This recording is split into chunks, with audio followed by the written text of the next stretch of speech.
Hello बच्चों, good morning to all of you and welcome to my class. आज हम एक नया चैप्टर शुरू करने जा रहे हैं जो कि आपका सेकंड चैप्टर होता है linear equation in one variable. उसका एक्सरसाइज 2.1 अभी शुरू करेंगे। हर question one by one solve करके दिखाएंगे। आपका काम है हर क्वेश्चन को बिट बाय बिट वॉच करना है। देखो शुरू करते हैं। क्वेश्चन नंबर 1 क्या है? देखो क्वेश्चन नंबर 1, x - 2 = 7। देखो जो इक्वल टू साइन होता है उसको हम इक्वेशन बोलते हैं। इक्वेशन का लेफ्ट साइड में जो एक्सप्रेशन होते हैं उसको हम लेफ्ट हैंड साइड का एक्सप्रेशन बोलते हैं, और इक्वल टू का बाद में जो होता है यानी राइट साइड में उसको बोलते हैं RHS ऑफ द एक्सप्रेशन। सो ये जो एक्सप्रेशन होता है, इक्वेशन होता है, ये जो वेरिएबल होता है x का वैल्यू हमें निकालना है। x का वैल्यू क्या होगा तब ये इक्वेशन सॉल्व होगा। देखो x के साथ यानी वेरिएबल के साथ 2 माइनस किया हुआ, हम दोनों साइड से फ्रॉम LHS एंड RHS जो करेंगे यानी प्लस करेंगे तो दोनों साइड प्लस करेंगे, माइनस करेंगे तो दोनों साइड माइनस करेंगे, डिवाइड करेंगे तो दोनों तरफ, मल्टीप्लाई करेंगे तो दोनों तरफ। सो अभी क्या है, x के साथ 2 माइनस किया हुआ, जितना माइनस किया हुआ बोथ साइड यानी दोनों साइड में इतना ही प्लस करेंगे। देखो इसका आंसर निकालते हैं। आंसर x के साथ 2 माइनस किया हुआ तो दोनों तरफ 2 ऐड करेंगे यानी प्लस करेंगे। x - 2 + 2 और RHS में 7 है, 7 के साथ 2 ऐड कर देंगे। अभी देखो -2 और +2 दोनों कैंसिल हो जाएगा, बचेगा x = 7 + 2 क्या है 9। जब ऐड करेंगे उसको हम लिखेंगे क्या है, adding 2 ऑन बोथ साइड, क्योंकि दोनों तरफ हम ऐड कर रहे हैं। अभी क्वेश्चन नंबर 2 देखो, x का वैल्यू कितना निकला 9। अभी क्वेश्चन नंबर 2 देखो, x + 3 = कितना है 10 दिया है। देखो LHS में y + 3, RHS में 10। इक्वेशन मतलब दोनों तरफ का वैल्यू इक्वल होना चाहिए। सो y जो होता है वेरिएबल, इसका वैल्यू क्या होगा जबकि दोनों तरफ इक्वल होगा। सो LHS में क्या है y + 3, LHS में यानी वेरिएबल y के साथ 3 ऐड किया हुआ, जितना ऐड किया हुआ दोनों तरफ इतना ही माइनस करेंगे। देखो 3 ऐड किया हुआ, 3 माइनस करेंगे। देखो आंसर इसका निकाल देते हैं। सो y + 3 - 3, जितना प्लस किया हुआ इतना ही माइनस करेंगे, = 10 - 3। क्या किया हम लोग, 3 दोनों तरफ से सब्ट्रैक्ट किया। सो क्या लिखेंगे, subtracting 3 from both side,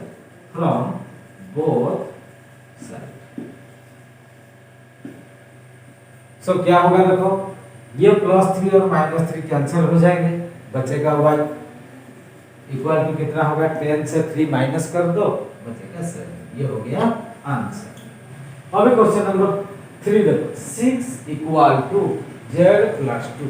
LHS में ओनली 6 है, RHS में एक वेरिएबल और 2 ऐड किया हुआ। सो वेरिएबल के साथ जितना ऐड किया हुआ इतना ही माइनस करेंगे। इसका दूसरा तरीका है, तो RHS से हम LHS को ले आएंगे, उसको ट्रांसपोजिंग बोलते हैं। इसका मतलब transposing 2 from RHS to LHS क्या है, देखो 6 है इसका आंसर 6। ये जो +2 LHS में आएगा तो -2 हो जाएगा, -2। यहाँ क्या बचेगा, z को z बचेगा। तो क्या किया, हम ट्रांसपोज कर दिया RHS से LHS। क्या लिखेंगे उसको, transposing 2 from RHS to LHS। ठीक है, अब कितना हो जाएगा, 6 से 2 माइनस कर तो 4 = कितना है z यानी वेरिएबल का वैल्यू कितना है 4। ये हो गया हमारा आंसर। अभी क्वेश्चन नंबर 4 देखते हैं, 3/7 + x = 17/7। देखो यहाँ वेरिएबल x है LHS में और वेरिएबल के साथ 3/7 ऐड किया हुआ। हम दो तरीके से इसका आंसर निकाल सकते हैं। जितना प्लस किया हुआ दोनों तरफ से इतना माइनस करेंगे। यानी और एक तरीका क्या है, LHS में जैसे 3/7 ऐड किया हुआ उसको हम RHS में ट्रांसपोज कर देंगे। तो अभी देखो हम ट्रांसपोज कर देते हैं, इसका आंसर निकाल देते हैं। तो देखो 3/7 ऐड किया हुआ, यहाँ देखो x 3/7 को ट्रांसपोज कर देते हैं किस तरफ, RHS में, इक्वल टू कितना हो जाएगा 17/7। ये जब प्लस किया हुआ RHS में माइनस हो जाएगा, -3/7। क्या लिखेंगे, ट्रांसपोजिंग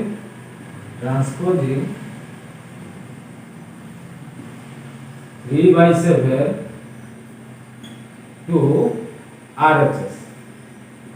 RHS को हम ट्रांसपोज कर दिया। तो देखो x का वैल्यू कितना हो जाएगा, x equal to 17/7 -3/7। So denominator में दोनों का 7 है, एलसीएम भी 7 हो जाएगा।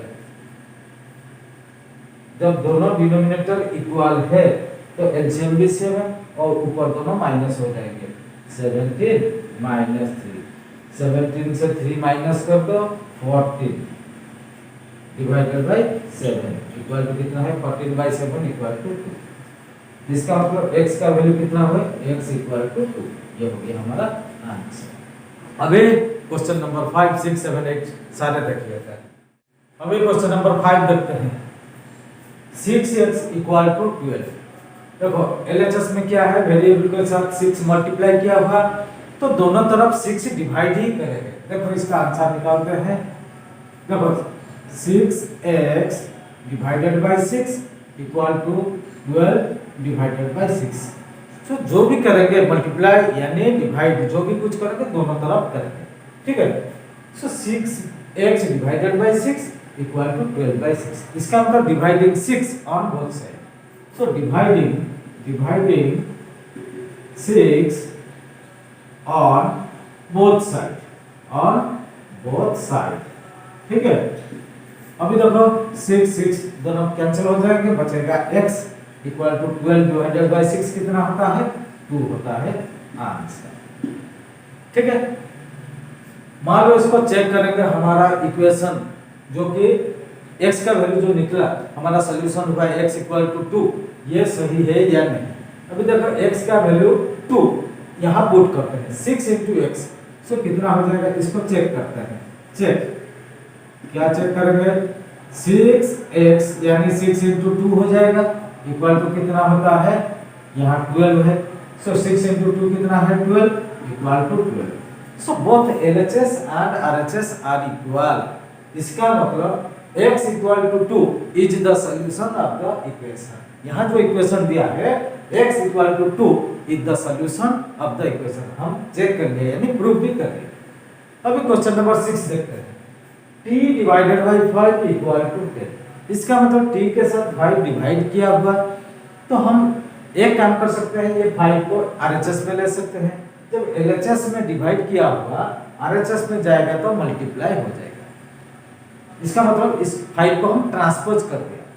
और एक तरीका क्या है, जैसे t के साथ 5 डिवाइड किया हुआ, सो बोथ साइड में 5 को मल्टीप्लाई करेंगे। देखो इसका answer t divided by 5 into 5 कर देंगे दोनों तरफ, 10 इंटू 5। सो ये 5 और ये 5 कैंसिल हो जाएगा, बचेगा क्या है, t इक्वल टू कितना है, 10 इंटू 5 50। इसका मतलब मल्टीप्लाइंग 5 ऑन बोथ साइड, क्योंकि 5 यहाँ डिवाइड किया हुआ था इसलिए दोनों तरफ 5 मल्टीप्लाई करेंगे तो 5 कैंसिल हो जाएगा, ठीक है। आंसर कितना मिल जाएगा, t का वैल्यू 50 आ जाएगा। इसका मतलब इसको क्या लिखेंगे, मल्टीप्लाइंग 5 ऑन बोथ साइड्स, ठीक है। सो जो भी करेंगे, चाहे मल्टीप्लाई करो यानी डिवाइड करो, जो भी करोगे इक्वल नंबर बोथ साइड करना है। अभी t का वैल्यू 50 हुआ। अब हम चेक करेंगे t का वैल्यू 50 लेके ये सॉल्यूशन होता है कि नहीं। t/5 इसको हम चेक करते हैं। चेक क्या चेक करेंगे, t/5 इक्वल टू कितना है, 10। दैट मीन्स t कितना है 50, 50 डिवाइडेड बाई 5 कितना होता है, 50 के साथ 5 डिवाइड कर दो 10 होता है, ठीक है, इक्वल टू 10। यहाँ क्या हो जाएगा 50 बाई 5 10 इक्वल टू 10। इसका मतलब both LHS equal to RHS। इसका मतलब t equal to 50 in the solution of the equation. अभी देखो क्वेश्चन नंबर 8 क्या दिया है 1.6 equal to y divided by 1.5। y के साथ देखो 1.5 डिवाइड किया हुआ, अगर RHS से हम LHS लाएंगे 1.5 मल्टीप्लाई हो जाएगा, वो ट्रांसपोज हो जाएगा। दूसरा तरीका क्या है, जैसे 1.5 डिवाइड किया हुआ बोथ साइड में 1.5 हम मल्टीप्लाई करेंगे। चलो इसका आंसर निकालते हैं 1.6 तो 1.5 डिवाइड किया हुआ बोथ साइड, LHS में भी मल्टीप्लाई करेंगे 1.5 और RHS में क्या है y बाय 1.5 इंटू 1.5, दोनों तरफ 1.5 मल्टीप्लाई कर देंगे। क्या लिखेंगे मल्टीप्लाइंग 1.5 ऑन बोथ साइड्स, ठीक है। अभी देखो 1.6 और 1.5 दोनों को मल्टीप्लाई करेंगे, यहाँ देखो 1.5 नीचे 1.5 दोनों कैंसिल हो जाएंगे, बचेगा y। इसका मतलब y इक्वल टू ये दोनों मल्टीप्लाई करेंगे, सो इसका मतलब y इक्वल टू कितना हो जाएगा 1.6 इंटू 1.5 दोनों को मल्टीप्लाई कर दो 1.6 1.5। सो देखो 5 6 जा 30, 30 से 0 कैरी 3 5 1 जा 5 3 8, 1 6 जा 6 1 1 जा 1 कितना हो जाएगा देखो 0 को 0 8 से 14 से 4 कैरी 1 1 1 240। यहाँ देखो पॉइंट के बाद 6 है और पॉइंट के बाद 5 है, इसका मतलब पॉइंट के बाद 2 है, हम 2 छोड़ के पॉइंट लगाएंगे, 1 2 छोड़ के, इसका मतलब 2.40 इक्वल टू 2.4, ये हो गया हमारा आंसर। हम इसका वैल्यू y का वैल्यू 2.4 लेके हम चेक भी कर सकते हैं। अभी क्वेश्चन नंबर 9 10 11 12 वो भी सॉल्व करके दिखाते हैं आपको, ठीक है। इस तरीके से ये सब सारे सॉल्व होता है। सारे question bit by bit watch करो और खुद प्रैक्टिस भी करो, ये आराम से आसानी से हो जाएगा, ठीक है। क्वेश्चन नंबर अभी 9 देख लेते हैं। अभी क्वेश्चन नंबर 9 देख लेते हैं। 7x minus 9 equal to 16।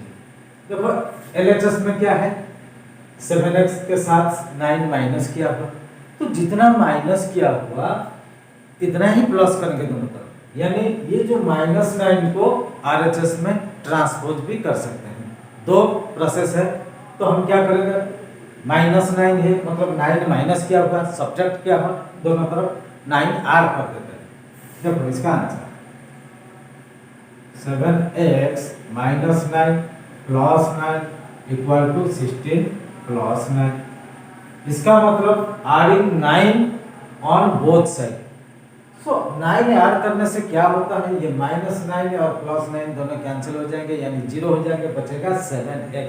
So variable वाला क्वांटिटी लगेगा। सो देखो यहाँ क्या बचेगा 7x, ये -9 और +9 कैंसिल हो जाएंगे, ठीक है, और इक्वल टू कितना हो जाएगा 16 और 9 कितना है 9 6 15, इसका मतलब 25। 7x कितना है 25। सो अभी देखो x यानी वेरिएबल के साथ 7 मल्टीप्लाई किया हुआ, दोनों तरफ 7 हम डिवाइड करेंगे, तो यहाँ हम क्या लिखेंगे adding 9 on both side, adding 9 on both sides, ठीक है। अभी क्या है 7 डिवाइड होगा बोथ साइड, क्योंकि x के साथ 7 मल्टीप्लाई किया हुआ। अभी देखो 7x by 7 equal to 25 by 7। So इसमें क्या है दोनों तरफ यानी LHS एंड RHS दोनों में 7 डिवाइड किया। So dividing 7 on both sides.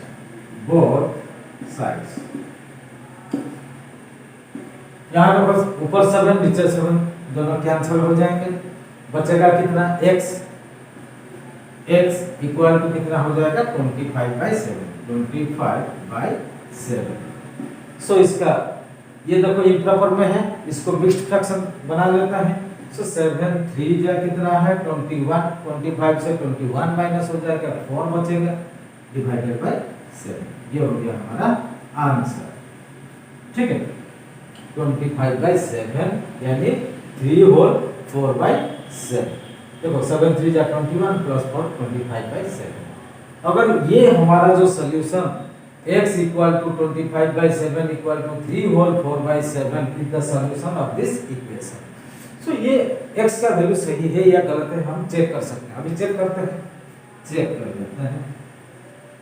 क्या दिया है 7x minus 9, 7x minus 9 equal to 16। अभी x का वैल्यू यहाँ पुट करते हैं। सो देखो 7 into x का वैल्यू क्या है 25/7, 25/7 minus 9 equal to 16। यहाँ देखो ऊपर 7 नीचे 7 कैंसिल हो जाएगा, बचेगा 25। सो 25 minus 9 कितना है यहाँ इक्वल टू 16। सो 25 से 9 माइनस कर दो कितना हो जाएगा 60 इक्वल टू 60।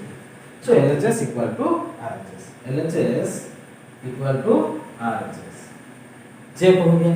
इसका मतलब x equal to 25/7 is the solution of this equation. अभी क्वेश्चन नंबर 10 देख लेते हैं। 14y minus 8 equal to 13। देखो y है वेरिएबल, वेरिएबल के साथ 14 मल्टीप्लाई किया हुआ और उसके बाद 8 सब्ट्रैक्ट किया हुआ इक्वल टू कितना है 13। सो 14y minus 8, 14y के साथ 8 माइनस किया हुआ। हम क्या करेंगे ये जो -8 को ट्रांसपोज कर देंगे RHS में, तो ट्रांसपोज कर देंगे तो -8 + 8 हो जाएगा। यहाँ देखो आंसर 14y इक्वल टू 13 + 8 बन जाएगा। कितना 13 + 8 या क्या 8 को हम ट्रांसपोज करते हैं, क्या लिखेंगे transposing 8 to RHS, to RHS। So RHS को हम ट्रांसपोज करेंगे। सो यहाँ क्या बचा 14y, 14y इक्वल टू कितना हो जाएगा 13 और प्लस 8 कितना है 21।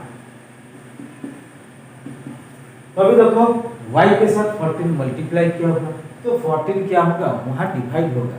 LHS में जो मल्टीप्लाई किया होता है RHS में जाकर डिवाइड हो जाता है। सो y कितना हो जाएगा 21 के साथ 14 डिवाइड हो जाएगा। देखो दोनों 7 से डिवाइड हो जाएंगे, 7 3 जा 7 2 जा इक्वल टू 3/2। सो y का वैल्यू कितना है 3/2। अभी y का वैल्यू 3/2 हम पुट करते हैं LHS में, तो वैल्यू कितना होना चाहिए RHS का 13 होना चाहिए। अभी हम वेरीफाई कर लेते हैं यानी चेक कर लेते हैं। ठीक है, क्या दिया है 14y minus 8, 14y minus 8 equal to कितना है 14y, 14 into y कितना है 3/2, 3/2 माइनस कितना है 8। देखो कितना होता है 2 1 जा 2 7 जा 2 और 14 दोनों डिवाइड हो जाएंगे 2 से, 2 1 जा 2 7 जा 7 into 3 कितना है 21 माइनस 8 को 8 लिखो 21 minus 8 equal to 13 equal to क्या है RHS। इसका मतलब हमारा आंसर चेक हो गया। अब y का वैल्यू जो 3/2 है is the solution of this equation, क्योंकि y का वैल्यू हम जब पुट करते हैं दोनों तरफ का वैल्यू सेम सेम आता है। इसका मतलब सॉल्यूशन हो गया x का। ये होता है linear equation in one variable में one and only one value निकलता है कोई भी वेरिएबल का, linear equation in one variable. ठीक है, अब क्वेश्चन नंबर 11 और 12 देख लेते हैं। अभी देखते हैं क्वेश्चन नंबर 11 और 12 क्या दिया है। 11 और 12 को सॉल्व कर देते हैं, आज का क्लास को समाप्त करते हैं। देखो 17 + 6p = 9। अभी ये जो 6p p एक वेरिएबल होता है, सो वेरिएबल के साथ 17 क्या हुआ, ऐड किया हुआ, तो दोनों तरफ से हम 17 को सब्ट्रैक्ट कर देंगे। ठीक है, देखो इसका आंसर क्या आता है। यहाँ देखो 17 ऐड किया हुआ, 17 प्लस 6p, यानी 6p के साथ 17 ऐड किया हुआ, दोनों तरफ से हम सब्ट्रैक्ट करेंगे। सो माइनस 17 कर देते हैं एलएचएस में, आरएचएस में भी 9 क्या है 9 माइनस 17। इसका मतलब दोनों तरफ से 17 हम सब्ट्रैक्ट कर दिया है। क्या लिखेंगे, सब्ट्रैक्टिंग 17 from both sides। ठीक है, अभी देखो यहाँ प्लस 17 माइनस 17 कैंसिल हो जाएगा, बचेगा कितना है 6p, 6p इक्वल टू यहाँ कितना है 9 माइनस 17।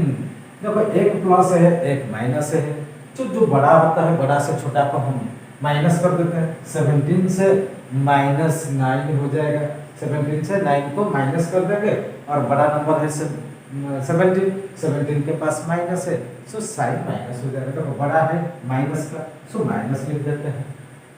17 से माइनस कितना करेंगे 9, बचेगा कितना है 8।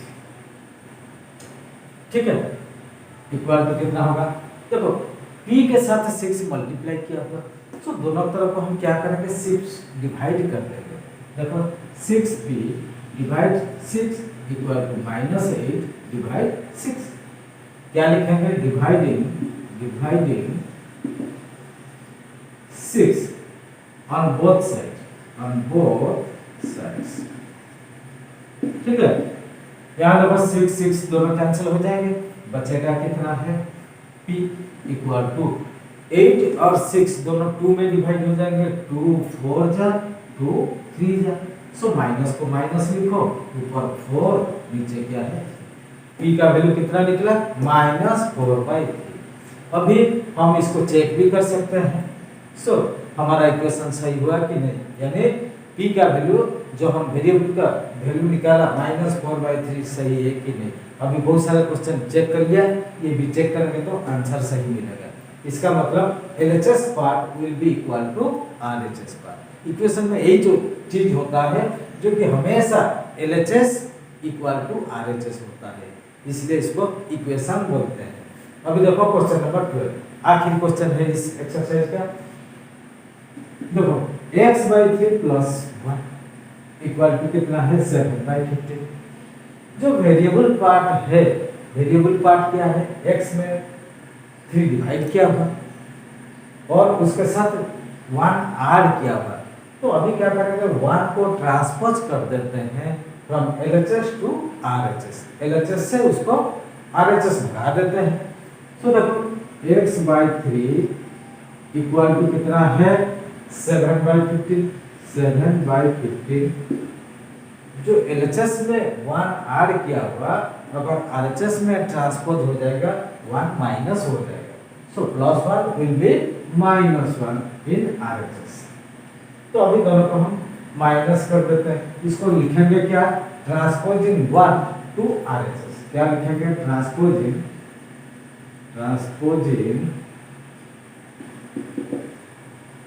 1 टू RHS। ठीक है, अभी देखो यहाँ क्या बचा है x/3, तो 7 डिवाइडेड बाय 15 -1, ये दोनों को माइनस करते हैं। यहाँ कितना बन जाएगा LHS 15 हो जाएगा, तो 15 के साथ 15 डिवाइड हो जाएगा इंटू 7, 15 के साथ 15 डिवाइड हुआ तो 1 इंटू 7 7 माइनस ये जो 15 1 के साथ क्या हो जाएगा मल्टीप्लाई हो जाएगा, 15 इंटू 1 15। देखो कितना होता है 7 माइनस 15 कितना होता है 8। सो यहाँ देखो इसका मतलब बड़ा से हम छोटा को माइनस करेंगे, जब भी अलग अलग साइन होता है एक प्लस एक माइनस, बड़ा से छोटा को हम माइनस कर देते हैं और बड़ा के पास जो साइन होता है वही साइन लिख देते हैं। तो बड़ा देखो 15 है तो पास में क्या है माइनस साइन है, 15 से 7 माइनस कर दो, 8 डिवाइडेड बाय कितना है 15। इस देखो x divided by 3 equal to -8/15। यहाँ देखो 3 डिवाइड किया हुआ, सो दोनों तरफ हम क्या करेंगे, 3 मल्टीप्लाई कर देंगे, बचेगा ओनली वेरिएबल। हमें चाहिए वेरिएबल का वैल्यू कितना है। देखो x/3 के साथ हम क्या मल्टीप्लाई करेंगे, जो नीचे डिवाइड किया हुआ है इतना ही मल्टीप्लाई करेंगे। सो 3 मल्टीप्लाई कर देते हैं। अगर 3 LHS में मल्टीप्लाई करेंगे, RHS में भी 3 मल्टीप्लाई करना पड़ेगा। So equal to -8/15। यहाँ देखो 3 मल्टीप्लाई किया, तो RHS में भी 3 मल्टीप्लाई करेंगे। यहाँ देखो 3 ऊपर नीचे दोनों कैंसिल हो जाएंगे, बचेगा क्या है x इक्वल टू, देखो यहाँ ऊपर 3 है, नीचे 15 है, 3 1 जा 3 3 5 जा 15। अब क्या है -8 × 1 -8 हो जाएगा, डिवाइडेड बाय कितना है 5 बचा है 1। सो x का वैल्यू कितना है -8/5। इसका मतलब x equal to -8/5 is the solution of the equation. क्या इसको लिखेंगे, x equal to -8/5 is the solution of the equation क्या इक्वेशन है, x/3 कितना x/3 + 1 इक्वल टू कितना है 7/15। ये हो गया हमारा answer. So x equal to -8/5 is the solution of this equation. देखो x का ये जो वैल्यू निकला -8/5 को छोड़ के और दूसरा कोई वैल्यू नहीं आएगा, इसको इसलिए बोलते हैं linear equation in one variable का ओनली वन वैल्यू होता है लीनियर इक्वेशन में, उसको यूनिक वैल्यू बोलते हैं। एक ही वैल्यू आता है x का, हमेशा जो भी वैल्यू आएगा एक ही वैल्यू आएगा, ठीक है। तो इक्वेशन का ये है फंडा। इस हिसाब से सारे क्वेश्चन 1 बाय 1 सॉल्व हो गया, लेकिन एक क्वेश्चन छूट गया जो कि क्वेश्चन नंबर 7, उसको भी सॉल्व करके दिखाते हैं और आज का क्लास को समाप्त करते हैं, ठीक है। देखो क्वेश्चन नंबर 7, 2x/3 = 18। अभी देखो x के साथ 2 मल्टीप्लाई किया हुआ और 3 डिवाइड किया हुआ, ठीक है। 3 जो डिवाइड किया हुआ RHS में मल्टीप्लाई करेंगे, 2 जो मल्टीप्लाई किया हुआ RHS में डिवाइड करेंगे। देखो 2x = 18 × 3 हो जाएगा। ट्रांसपोजिंग क्या लिखेंगे, ट्रांसपोजिंग 3 to RHS। अभी देखो x के साथ 2 मल्टीप्लाई किया हुआ, 2 को डिवाइड करेंगे उस तरफ। सो x कितना हो जाएगा 18 × 3 divided by 2। So transposing 2 to RHS। आपको पहले बोल चुका हूं, अगर LHS में मल्टीप्लाई किया होता है RHS में जाके डिवाइड होता है, LHS में अगर डिवाइड होता है RHS में जाके मल्टीप्लाई होता है। अभी देखो x का वैल्यू कितना होता है, x इक्वल टू कितना हो जाएगा 2 1 जा 2 9 जा 18, 9 × 3 कितना है 27। सो x का वैल्यू कितना निकला 27। इसका मतलब x equal to 27 is the solution of this equation. x equal to 27 is the solution of this equation हमारा ये सॉल्व हो गया, ये हो गया हमारा आंसर। देखा इस तरीके से इस प्रोसेस से आपको सॉल्व करना है, ठीक है। आज का क्लास को यहीं समाप्त करते हैं। इस एक्सरसाइज 2.1 सारे खत्म हो गया। अगली क्लास के लिए आप इंतजार करना, हम जल्द वापस आएंगे, ठीक है। धन्यवाद।